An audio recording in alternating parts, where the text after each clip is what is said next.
Olá, aluna do segundo ano do ensino médio.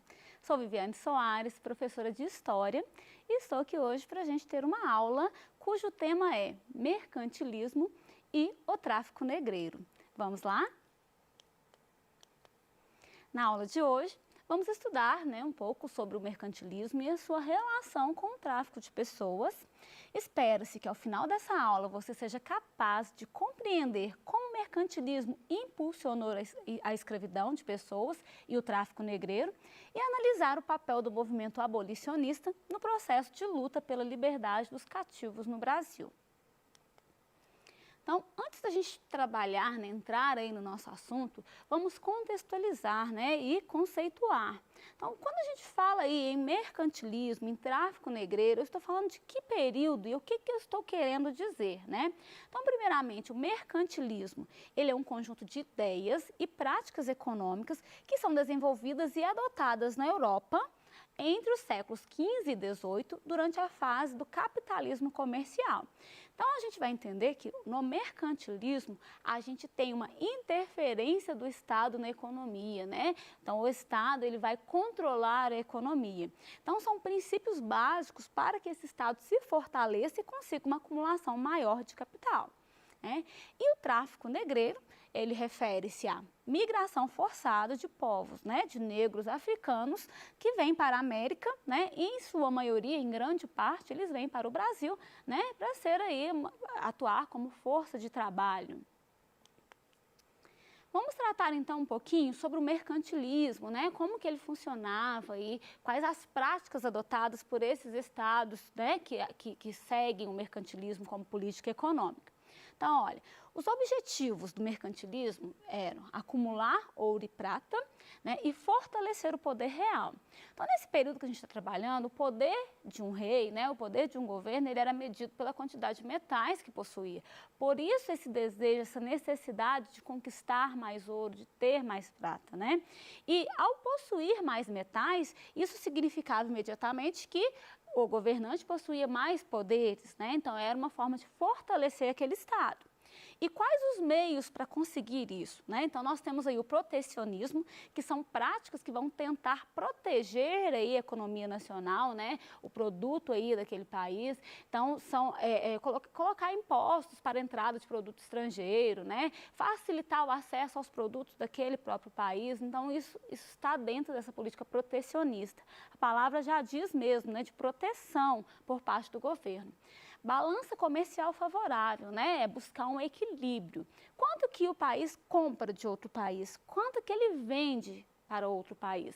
Então, a gente diz que uma balança comercial ela está favorável quando o que pesa mais nessa balança é a venda. Então, o país ele precisa vender mais e comprar menos. Assim, nós temos uma balança favorável. Então, havia aí uma preocupação muito grande dos estados em garantir um aumento na exportação e uma limitação na importação. E a gente tem também a pirataria, que vai ser um dos meios, E a gente pode falar de outros meios também, que é aí a busca de colônias, incentivo às manufaturas. Então, tudo isso faz parte desse processo, desse conjunto aí de ideias que define o mercantilismo, que é uma política econômica adotada pelos estados absolutistas, visando aí o fortalecimento, o crescimento econômico desses estados. Visto isso, a gente precisa entender, então, que o mercantilismo ele quer o acúmulo de capital e que a gente tem um Estado que vai interferir nas atividades econômicas, Então, o tráfico negreiro, o tráfico de pessoas para servir como força de trabalho, ele vai movimentar muito essa questão, Ele vai acabar o quê? Garantindo um acúmulo de capital, E vai fazer com que essa burguesia mercantilista também ela possa atuar cada vez mais, enriquecendo, inclusive, nesse processo de compra, venda e exploração do trabalho dessas pessoas que eram escravizadas. A respeito do tráfico, a gente tem aqui algumas questões importantes, né?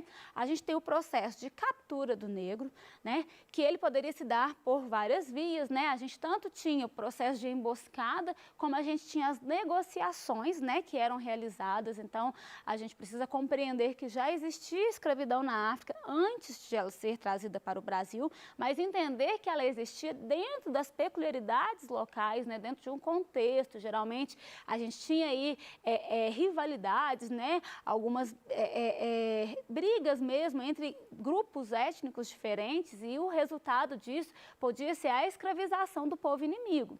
Mas a gente entende que na África esse processo ele é mais brando, né? Porque aquela pessoa que era escravizada, ela acaba que era inserida na sociedade para a qual ela era levada, os trabalhos que eram feitos, eles eram os mesmos trabalhos que pessoas livres, a criança que nascia, ela não era considerada escrava, né? Então, assim, a gente tem diferenças que são grandes entre a escravidão que aconteceu na África e a escravidão que a gente tem no Brasil. Mas o fato é que a existência dessa rivalidade, né, a existência dessas brigas e a captura de pessoas, ela serviu, né, como uma forma de conseguir mais pessoas escravizadas para trazer para o Brasil. Logo, logo, nós vamos ver que governantes, eles percebem as guerras como um potencial para conseguir mais mercadorias. Eu coloco dentro todas as aspas possíveis, porque eu estou falando da forma como esses traficantes viam as pessoas que eram escravizadas. Então, eles entendiam as disputas como meio de conseguir mais pessoas e ter mais lucros, né? Então, a gente tem aí a questão da comercialização, que é muito forte, então, nesse período, e a gente tem o uso desse processo, né, como um instrumento de controle mesmo, né, e desse comércio mesmo. Então, aqueles que tinham acesso, que buscavam pessoas, né, que traziam aí pessoas à força da África para o Brasil, eles tinham um controle muito grande sobre isso, né, e, consequentemente, eles tinham altos lucros, porque era um negócio muito rentável, né. Por isso que a gente entende aí o tráfico negreiro como parte aí dessas ideias mercantilistas, né, como que ele contribui aí nessa questão de acumulação de riquezas, seja pelo tráfico, seja pela exploração do trabalho. Bom, então a gente pode concluir que o tráfico ele atendia à exigência de um sistema colonial e do mercantilismo, né? Então, ele atendia aí a questão do trabalho, do desenvolvimento da colônia e também daquela questão aí de acumulação de capital, né? Daquelas ideias presentes no mercantilismo, e, ao mesmo tempo, ele gerava uma via de comércio muito grande, né? Que fazia com que a metrópole conseguisse essa acumulação de capital que eu estou comentando aí. Bom, como que funcionava? Qual era o funcionamento desse tráfico que gerava aí altos lucros, né, para quem participava disso aí? Então, a gente tem os portugueses que já tinham o hábito, né, eles já conheciam a utilização da mão de obra forçada, né, antes mesmo de trazer para o Brasil, eles já utilizavam em outros territórios deles, né? A partir do século XV, então, eles vão estabelecer feitorias na América. Então, são locais, né, que eles tinham aí como uns postos de comercialização. Nessas feitorias, eles conseguiam fazer acordos com as pessoas na África, né, com reinos mesmo, acordos diplomáticos ali, em que eles garantiriam fornecimento, né, de pessoas para serem escravizadas, né, e receberiam em troca algumas coisas que eram oferecidas pelos portugueses. Então, o que vai acentuar, né, a utilização da mão de obra escrava no Brasil? É a produção açucareira. Nós vamos ver que ela vai trazer aí uma demanda muito maior por mão de obra, né? Então, por isso, uma utilização maior aí dos escravizados, né? E o tráfico, ele vai acabar aumentando e vai acentuar também as guerras que aconteciam na África. Então, se antes a gente tinha rivalidades e guerras por uma série de questões, né, que eram étnicas, que eram culturais, que eram por territórios, mas que acontecia ali na África, agora a gente tem um outro fator que vai ser um estimulante para essa guerra, que é o tráfico. Ou seja, incentivava-se as guerras e as guerras passam a ter como objetivos a captura de escravizados, né, de prisioneiros, vamos dizer, para ser escravizados. Antes não era esse o principal objetivo, né? Fazer prisioneiro era uma consequência daquele processo de guerra. Agora, com esse incentivo, a gente vai entender que havia aí uma maior necessidade de guerra para conseguir uma maior quantidade de pessoas prisioneiras para serem comercializadas, né? Além das guerras, a gente tinha também as emboscadas, que eram formas aí de conseguir escravizados. Essas pessoas, elas eram trocadas por alguns produtos, como tabaco, cachaça, pólvora, né? E trazidos para o Brasil, para a América, né, como um todo, em um processo que era totalmente desumano, né, sem condições de higiene, sem condições de saúde, um processo forçado aí. Nós temos aqui as principais rotas, é importante a gente observar que nós temos aí pessoas saindo da África para serem escravizadas em várias regiões, né? A gente vê aí, se a gente olhar mais para o norte, indo para a região aí da Ásia, da Europa, né? Mas a gente consegue observar que o número que vem, né, pelas setas, a gente consegue ver que há um fluxo muito grande para a América. E em dados estatísticos, a gente percebe que o Brasil é o maior receptor dessas pessoas para serem escravizadas. Bom, então, como eu falei, né, a gente é a região que mais recebe essas pessoas e há uma preferência aí muito grande por grupos, né, diferentes, ou seja, de etnias diferentes, de cultura diferente, porque era uma forma de dificultar a associação desses grupos e dificultar também a fuga, né? E aí a gente entende que dentro desse processo você acaba, né, separando o que era unido e unindo o que era separado, né? Então, você coloca povos diferentes para conviver. Não, isso aí, gente, é mais uma questão que a gente levanta, né, a respeito do desconsiderar a cultura do outro, o direito do outro, né? Como que isso aí vai arrasar a vida dessas pessoas e a dificuldade que elas têm de se associar e de se fortalecer. Mas é importante a gente pensar que, apesar de tudo isso, nós tivemos vários movimentos de resistência, né? A gente tem aí de várias formas individuais e coletivas que esses escravizados, eles deixam aí muito claro, né, que não vão aceitar, né, aquela imposição de trabalho forçado. Bom, para a gente pensar a respeito dos gastos, né? Como que era para a pessoa que comprava aí, então, uma pessoa escravizada? O que ela tinha de gasto? Só para a gente entender como é que isso movimentava um sistema mercantil, como que isso causava, né, gerava acumulação de capital. Para a gente entender aí, dentro desse processo aí de escravização, o valor de uma pessoa escravizada, para ser recuperado, gastava-se 18 meses de trabalho. Então, era preciso aquela pessoa trabalhar por 18 meses para aquele que comprou, né, ter recuperado aí o que ele gastou para ter esse escravizado. Depois de 18 meses é que eles começavam a ver de fato ali o fruto do trabalho como um lucro para quem possuía o escravizado. Isso mais no início, né? A gente vai ver que depois do século XVIII, como que essa questão dos gastos, eles vão aumentar. Então, o que se gastava para conseguir uma pessoa escravizada, né, ia semelhante a 30 meses de trabalho, né? Então, era mais de 2 anos de trabalho daquela pessoa para compensar o que gastou para se ter, né, aquela pessoa ali como uma força de trabalho escravizado, né, de trabalho forçado. Então, só por esses dados, a gente compreende como que há aí uma lucratividade muito grande por quem faz o tráfico, né? Como que o acesso a essa mão de obra, né, ela gera gasto para quem possui, mas depois daquele período em que compensa, né? Então, as pessoas vão ter ali uma pessoa trabalhando sem ter com isso, né, pagar um salário, né? Os gastos para a sobrevivência daquela pessoa era mínimo mesmo, porque a gente sabe que as condições eram péssimas, que a alimentação não era uma alimentação suficiente, né? Era só o mínimo para manter a pessoa de pé e trabalhando, né? Então, a gente entende que o gasto maior era quando, né, conseguia, comprava aquela pessoa escravizada. E depois você vai ter o lucro de um trabalho que é forçado, né? Bom, muitas pessoas, gente, morriam nesse processo. Então, para a gente entender como que se dá, né, o preço, né, o gasto que se tinha para a obtenção de uma pessoa escravizada, né, é porque primeiro que havia perdas muito grandes no trajeto de saída da África para o Brasil. Existiam impostos que eram pagos, né? Então os traficantes eles precisavam pagar impostos por todo cativo que fosse maior de 3 anos, quando chegavam no Brasil. E a gente ainda tinha algumas condições também. Por exemplo, a pessoa comprou uma pessoa escravizada. Se dentro de um prazo, aproximadamente 15 dias, aquela pessoa apresentar algum tipo de doença, ela podia ser devolvida, né?